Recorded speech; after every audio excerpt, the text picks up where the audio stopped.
The Book Essence Podcast, Episode 11, How to Win Friends and Influence People, Part 3. Welcome back to our deep dive into how to win friends and influence people.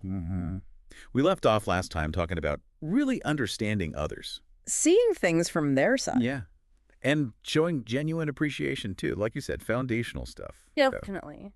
But let's be real for a sec. Okay. Sometimes you gotta address problems. Oh, for sure. You mean like offer constructive criticism. I've been wondering about that, actually.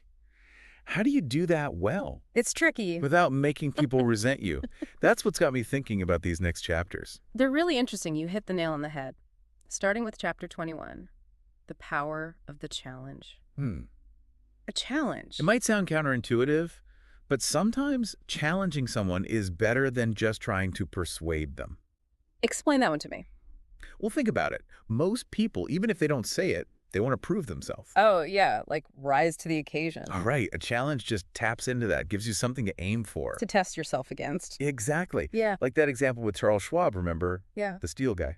Oh, right. When productivity was down at the factory. Instead of yelling at the workers, he made it into a game. He wrote down how much the night shift produced. Right on the factory floor. Then he challenged the day shift to beat it. Simple as that.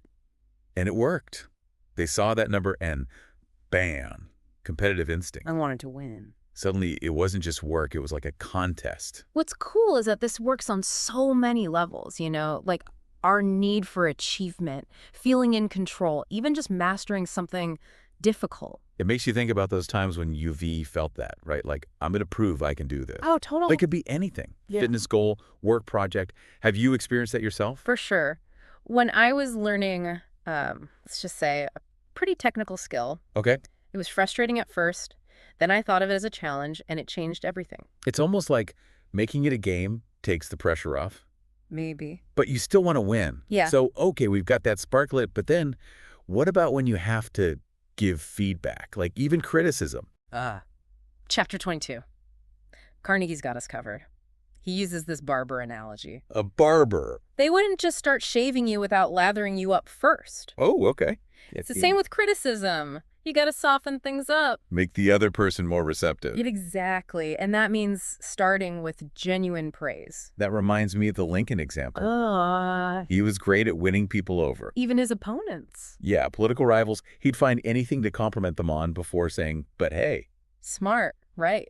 Because it changes how they feel. Instead of feeling attacked, they feel heard, Right. respected. You're saying, hey, I see your good stuff, but also you could improve here. Have you ever had someone criticize you in a good way? Oh, yeah. What made it different? Was it that respect? Definitely. A mentor once pointed out something I could improve. Okay. But he started by telling me what I was doing well. That changed how you reacted. Completely. I didn't get defensive. I actually wanted to hear what he had to say. So it's about making that safe space for feedback. But how do you actually deliver the criticism? Without them hating you for it. That's where chapter 23 comes in.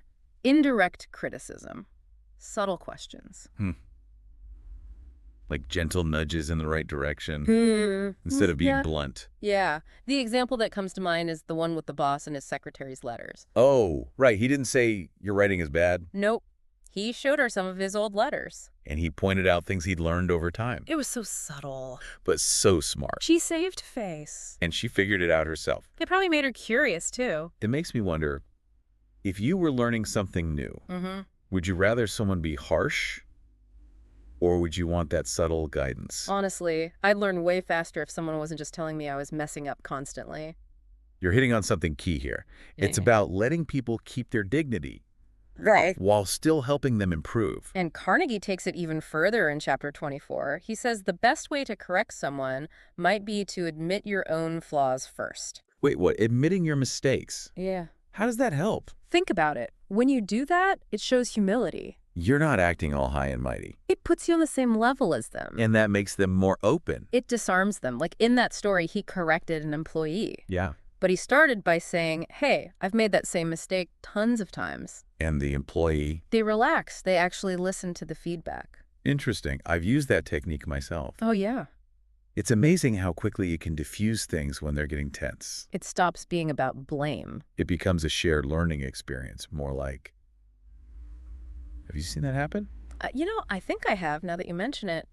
A colleague admitted to messing up similarly before giving me advice once, and it totally changed how I felt. Less judged and more like we were in this together. Exactly. Yeah. Remember, we're all human. We all make mistakes. It's like that shared vulnerability actually brings you closer. Powerful stuff. Okay, so much to think about already. But moving on. Chapter 25 dives into something we all know deep down. Nobody likes being told what to do. It's like universal, right? We want to make our own choices. Orders just make you feel controlled. So how do you get around that? Carnegie suggests changing how you say things. He does. Instead of giving orders, try suggesting things. Or asking questions. Like, instead of, get this report done by tomorrow, what if you said, Would you be able to help me out by getting this report done by tomorrow? or, what are your thoughts on finalizing this report by tomorrow? It's less like a demand. It's more like we're working together. Which is exactly the point. You give them ownership. And agency. They're way more likely to cooperate. Like that factory manager who needed to boost efficiency. Oh, right. He didn't just yell, do this, do that. He asked the team for their input. What if we try this new method? Do you think this could streamline things? Because he made them partners, they were open to the changes. That's what we all want, isn't it? To feel like our opinions matter. Absolutely. To be part of the solution, not just told what to do. Think about it. A suggestion feels like teamwork. An order just feels like, well, an order? One makes you want to participate. The other makes you feel controlled. And that takes us to chapter 26. Another really important point, especially these days, letting others save face. Yeah. With all the public shaming going around. It's so easy to call people out online, but we all have pride. We want to protect our ego. Public humiliation just makes things worse. Carnegie has some brutal examples of what not to do.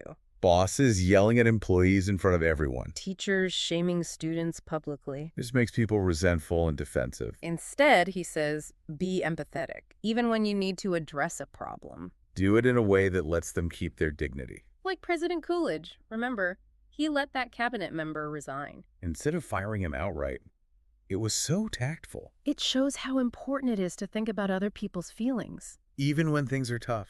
And it goes back to that respect thing we were talking about. Absolutely.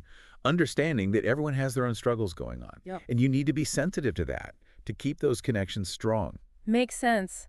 Think about a time you were embarrassed in front of others.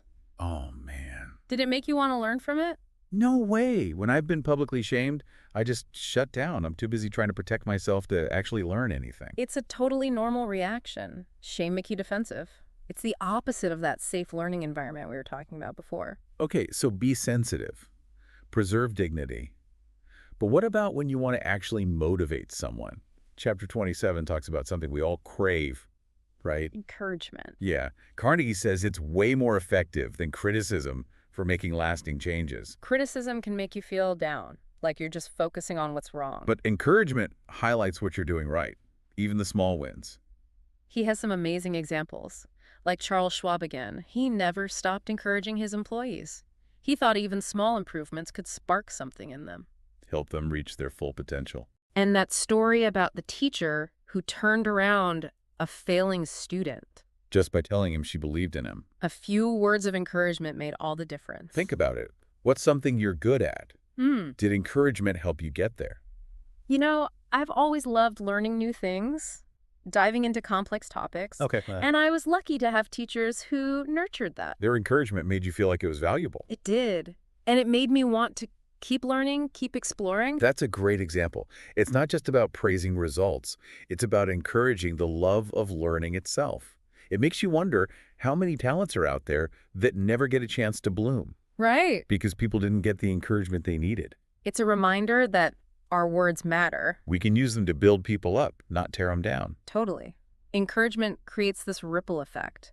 It inspires confidence that can spread to other people. Like planting a seed. That can grow into something amazing. Speaking of planting seeds, Yeah. Chapter 28 brings up a super interesting idea.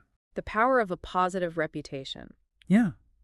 Give someone a good reputation to live up to, and they often will. It's like you're setting this positive expectation, Yeah. and it becomes a self-fulfilling prophecy. Like that employee who was always late.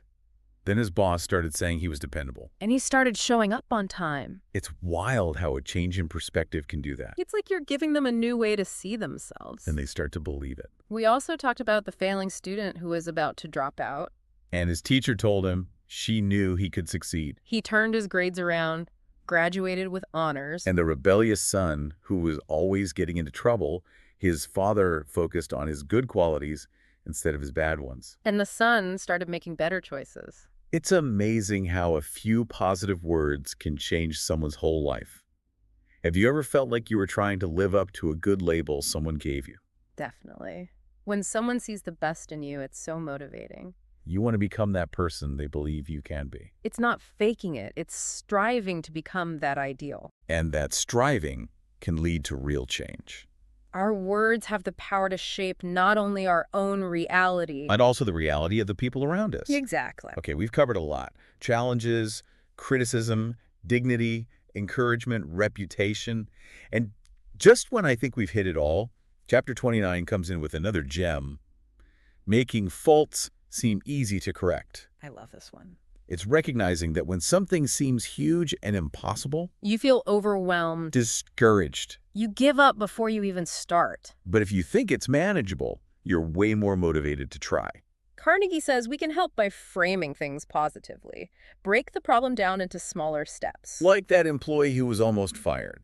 His manager told him he was close to meeting expectations, He just needed to adjust a few things. and that gave him the confidence to turn things around. There's also the piano student who was struggling with a tough piece. Her teacher told her it was simpler than it seemed. That with a little more practice, she'd get it. And guess But what? she kept practicing. And she nailed it. It's amazing how a little encouragement, plus a focus on what's achievable. Can totally change someone's mindset. Think about a skill you find hard. How could someone make it seem less intimidating for you? That's a good one. I've always had trouble with learning new languages. Oh, yeah? But if someone broke it down, helped me learn a few phrases at a time, And celebrated your progress. yeah, then I wouldn't feel so overwhelmed. Exactly. The challenge has to be exciting, not terrifying. It's all about having that growth mindset. Believing you can overcome anything with the right support. Couldn't have said it better myself. Okay, so we've explored a lot in this deep dive. Challenges, criticism, dignity, encouragement, reputation, making faults seem easier. It's amazing how much Carnegie packs in. He does. And now we're at the last chapter in this section, chapter 30. It's about making people want to do what you want, not just obey because they have to, inspiring them. Now we're talking. So how do you do that? What's the secret? Carnegie says it's all about understanding what really motivates people. And making them feel like partners. Not just followers. Appeal to their desires, their values. Make them feel like they have ownership. Like that supervisor who needed someone to work late, he appealed to the employee's sense of responsibility, made him feel trusted. And the employee was happy to help. He turned a potential conflict into an opportunity to work together. It's about tapping into that inner drive. You can also frame things positively instead of, you have to do this, This is your chance to shine. or this will make a real difference. You're highlighting the good stuff. Making them feel good about contributing. He also talks about encouragement versus pressure. Instead of nagging your son to mow the lawn, Think how great the yard will look when you're done. You always do such a good job. you're inspiring him with a positive vision. You're not threatening or criticizing him. It seems like all these principles come down to respect, right? I think so. Understanding people, Treating them as equals. creating a space where everyone feels valued. What do you think? It feels like that respect is the key to unlocking all this. To making these techniques really work. It makes sense. It does, doesn't it? You know, it's remarkable how Carnegie brings all these ideas together, right? Like, it's not just random tips. It's a whole philosophy of how to treat people. It really is. It's about building real relationships, ones that actually benefit both people, not just using tricks to get what you want. That's it. And when you have those relationships built on respect and all that, you can really get things done, collaborate, come up with new ideas. It's all connected. But hold on, we've got more to cover. Chapter 27. This one's about encouragement. Oh, yeah. That one stuck with me. Carnegie's argument is basically that encouragement is way more powerful than criticism, right? If you want someone to really improve. Think of it like gardening. Okay. Criticism is like pruning away the dead stuff. But encouragement is what helps it grow. The sunlight and water. That's a great analogy. Criticism, sometimes you need it, sure. But it often focuses on what's wrong. which can be kind of demotivating. Right, but encouragement focuses on what's going right, even if it's small. He uses some really inspiring examples, too, like Charles Schwab, remember? The steel magnate. He was all about encouraging his employees. Even for the smallest things. He believed that praising those small wins could ignite something in them. Help them reach their full potential. And then there's that teacher who completely turned around a failing student's life. Just by telling him she believed in him. Yeah, it's pretty powerful. Makes me think about all the teachers and mentors I've had who saw something in me that I didn't even see myself. Their encouragement made me feel brave enough to follow my passions, overcome challenges that seemed huge at the time. That's what encouragement does, doesn't it? It helps you see your own potential. Speaking of potential, Chapter 28 talks about this idea of a positive reputation. Give someone a good reputation to live up to, and they often will. It's like you're setting this expectation, and it becomes reality. Like that example of the employee who was always late. But then his boss started telling everyone he was dependable. And boom, he starts showing up on time. It's amazing how much a simple change in perspective can change behavior. You give them a new way to see themselves. And they start believing it. We also talked about the failing student, the one who was ready to drop out. His teacher saw something in him, though. Told him she knew he could succeed. And he turned his grades around. Graduated with honors. It's like believing in someone can actually make them better. There's also the story of the son who was always getting into trouble. The rebellious one. His dad, instead of focusing on the bad stuff, he started talking about his son's good qualities. Reminded him he was a good kid deep down. And guess what? The son started making better choices. These stories are powerful. They show how much our expectations matter. When you believe in someone, you give them this chance to live up to that. It reminds me that words can really make a difference. You can use them to tear someone down or build them up. And when you give someone a positive reputation, you're basically giving them hope. A chance to become a better version of themselves. Absolutely. It's about encouraging growth, not just in others, but also in ourselves. We're all capable of change, and our words can help make that happen. Okay, moving on to Chapter 29. Carnegie talks about making faults seem easy to correct. This is a good one. It's about how easy it is to get discouraged, right? When you're facing a big problem, a huge task. It feels overwhelming. You just want to give up before you even start. But if you think you can handle it, you're much more likely to try. Carnegie says we can help with that by framing things in a way that makes improvement seem possible. Instead of focusing on how huge the problem is, break it down into smaller steps. Make it manageable. Remember the story of the employee who was almost fired? His manager told him he was actually pretty close to meeting expectations. He just needed to make a few small changes. And the employee was able to turn things around. He got his confidence back. There's also that piano student who was having a tough time with a piece. Her teacher didn't criticize her. She told her it was simpler than it seemed. And that with a little more practice, it would all click into place. And she did it. She mastered the piece. It's amazing how much encouragement and a focus on what's achievable can change how someone feels about a challenge. Think about something you find difficult. How could someone make it seem less daunting for you? That's a good question. Learning new languages has always been a struggle for me. But I think if someone broke it down into smaller parts, focused on learning a few phrases at a time, celebrated my progress, I'd probably feel a lot better about it. It's about finding that balance where the challenge is exciting, not scary. It's all about having that growth mindset. Believing that you can do anything if you have the right support. And that brings us to the last chapter in this section, Chapter 30. This is where everything comes together. It's about making people genuinely want to do what you suggest, not just doing it because they have to. Oh, this is good stuff. So how do you do that? What's the secret? Carnegie talks about understanding what really motivates people. And making them feel like they're part of the process. Not just following orders. Appeal to their desires, their values. Make them feel like they have some ownership over the outcome. Like that supervisor who needed someone to work late. He didn't order his employee to do it. He appealed to a sense of responsibility, made him feel trusted, and the employee was happy to stay late. It's about turning a potential conflict into a chance to work together. You can also try framing requests positively. Instead of, you have to do this, This is your opportunity to shine. or you can make a real difference here. Highlight the benefits. Make them feel good about contributing. Carnegie also talks about encouragement versus pressure. Instead of nagging your son to mow the lawn, you say something like, Imagine how amazing the yard will look when you're done. You're so good at this. you're giving him a positive vision to work towards. You're not threatening him or criticizing him. It seems like all these principles, they all point back to respect, right? Yeah, I think so. It's about understanding people, Treating them as equals. creating a space where everyone feels valued. It feels like that respect is what makes everything else work. It's the foundation. It makes sense. It really does. We've really been digging deep into how people work, Yeah, it's fascinating. From figuring out what they really want to giving feedback the right way. And now this idea of enthusiasm. It's like it all connects back to the beginning, right? Remember, we started with appreciating others. Yeah. And being genuine about it. Now it's about showing your own enthusiasm, being passionate about your own ideas. So how do you do that? According to Carnegie, I mean. How do you get more enthusiastic, even when you're not really feeling it? Well, he reminds us that enthusiasm is kind of contagious. Okay, I can see that. When someone's really passionate, it's hard not to get caught up in it. So the first thing is to find that genuine excitement within yourself. For whatever you're trying to share, yeah. Exactly. But what if you're just not feeling it at that moment? That happens.